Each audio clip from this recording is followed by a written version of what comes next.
السلام علیکم ورحمۃ اللہ وبرکاتہ۔ الحمدللہ کفا وسلام علی عبادہ الذین اصطفیٰ، اما بعد۔ محترم ناظرین کرام، قربانی سوال جواب کی نشست میں آپ حضرات کا استقبال ہے۔ آج کے نشست کا موضوع ہے عرفہ کے روزے کا ثواب کتنا ہے۔ غیر حاجی کے لیے، جو حاجی نہیں ہے اس کے لیے عرفہ کا روزہ رکھنا ہے، ثواب کتنا ہے۔ ایک حدیث کے اندر آیا 2 سال کے چھوٹے چھوٹے گناہ معاف، 1 سال پچھلے 1 سال اگلے چھوٹے چھوٹے گناہ معاف۔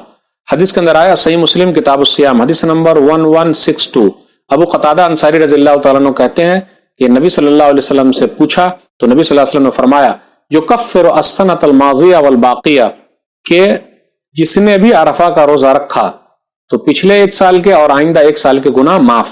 اس لیے عرفہ کا روزہ جو 9 ذی الحجہ کو، اس کو مت چھوڑیے گا، یہ ثواب کمائیے، 2 سال کے چھوٹے چھوٹے گناہ معاف۔ ھذا ما عندی واللہ اعلم بالصواب، والسلام علیکم ورحمۃ اللہ وبرکاتہ۔